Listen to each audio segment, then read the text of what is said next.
नमस्ते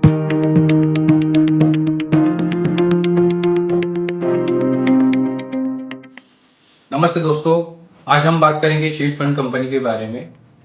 chit fund company के बारे में बात करने से पहले जानते हैं कि ये चीट कॉन्सेप्ट होता क्या है। तो एक्चुअली ये चीट फंड एक ट्रेडिशनल बिजनेस की तरह देखा जा सकता है। ट्रेडिशनल योजना या उसमें बोलते हैं हम सेविंग स्कीम की तरह देखा जाता है। तो ये प्राइवेट जो बिजनेस व्हीकल्स है उसकी तरह यह चीट फंड कंपनी जो है वो चीट रजिस्ट्रार के पास रजिस्टर होती है। चीट फंड कॉन्सेप्ट यह ट्रेडिशनल कॉन्सेप्ट है जिसमें आमतौर पे 10 या उससे ज़्यादा मेंबर्स एक तय सीमा के अंदर वो पर्टिकुलर धनराशि जमा करते हैं।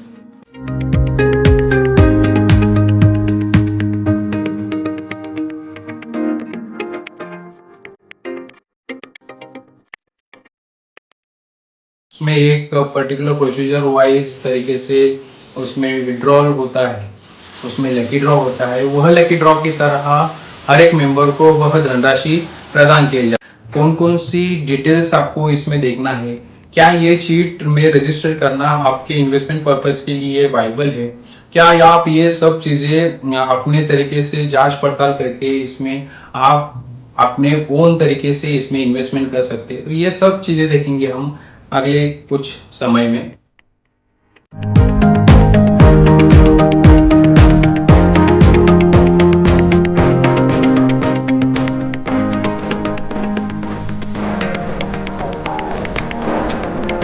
तो देखते हैं कि एक्चुअली ये चीट फंड कॉन्सेप्ट या चीट फंड कंपनी रजिस्टर कैसी होती है।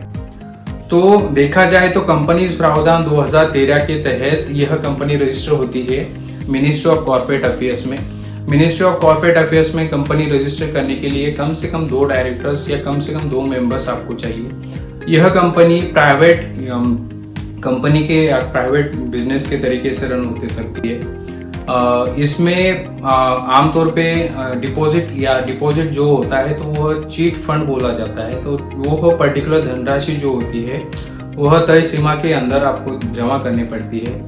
वह धनराशि एक टाइम फ्रेम में जमा होके हर एक मेंबर को दी जाती है। यह बिजनेस साइकिल जब तक चलता है तब तक हर एक मेंबर को वह धनराशि का फायदा पहुंचाया जाता है। पर्सन एप्लीकेबल है वह धनराशि के लिए, उसमें आमतौर पे छोटी कटौती होती है जो कि विड्रॉल के टाइम पे या उससे हम आमतौर पे बोलते हैं उसमें लकी ड्रॉ निकलता है। वह लकी ड्रॉ निकालने के लिए कुछ डिविडेंड अमाउंट आपको बाजू में रखना पड़ती है। तो आगे देखते हैं कि ये रजिस्टर होने के लिए कौन कौन से डॉक्यूमेंट्स आपको देना पड़ता है।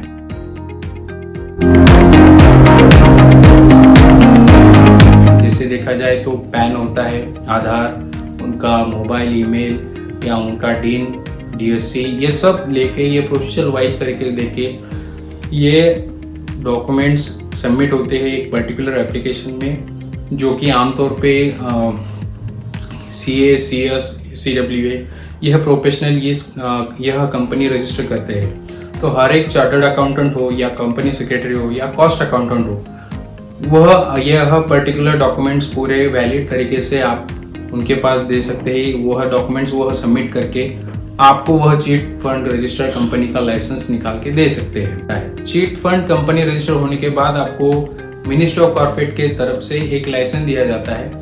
उसमें पूरे जो भी इनकॉर्पोरेशन के लिए लगे वाले डॉक्यूमेंट्स है वह आपको सबमिट करना पड़ता है चीट रजिस्ट्रार के पास। बाद ये डॉक्यूमेंट सबमिट करने के बाद आपको यह नियमित तरह से एक लाइसेंस देता है। यानी चीट फंड कंपनी के लिए 2 लाइसेंस होते हैं, एक मिनिस्ट्री ऑफ कॉर्पोरेट अफेयर्स का और एक दूसरा होता है स्टेट रजिस्टर का। तो ये 2 लाइसेंस आप लेने के बाद आप पब्लिकली जाके आप ग्रुप ऑफ मेंबर्स फॉर्म कर सकते हैं। वह ग्रुप ऑफ मेंबर्स फॉर्म करके यह चीट फंड कंपनी का बिजनेस रन कर सकते हैं। चीट रजिस्ट्रार एक बार उसकी अप्रूवल देने के बाद आप वह बिजनेस रन कर सकते हैं। आगे चल के बात करते हैं क्या इसमें इन्वेस्टमेंट करना सेफ है। तौर पे देखा जाए तो ये एक नियमित बिजनेस रन होता है। वह जांच पड़ताल आप कुछ गवर्नमेंट साइट से भी कर सकते हैं। जैसे कि देखा जाए कि मिनिस्ट्री ऑफ कॉर्पोरेट अफेयर्स उसकी एक वेबसाइट है। फिर चीफ रजिस्ट्रार होता है तो वह हर एक स्टेट वाइज उनके डॉक्यूमेंट्स उसके मेंटेन करता है। यह दोनों भी लाइसेंस वैलिड है कि नहीं वैलिड है, आप वह क्रॉस चेक कर सकते हैं।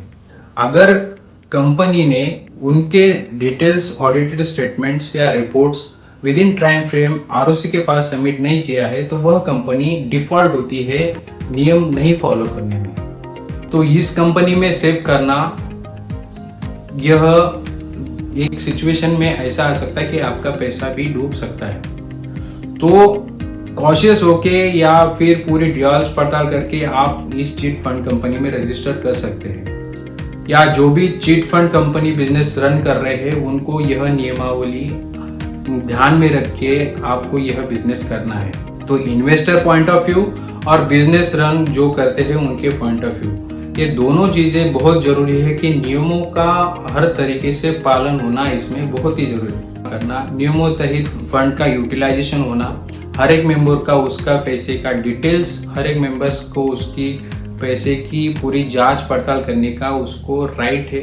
वो हर आपको तय सीमा के अंदर उसको जो रिकॉर्ड्स है वो रिकॉर्ड्स वो देख सकता है। कंपनी के डिटेल्स भी चेक करने का राइट मेंबर को है। तो ये हर चीजें होती है यह चिट फंड कंपनी के बारे में। इसके बारे में और डिटेल बात करेंगे हम अगले आने वाले वीडियो में।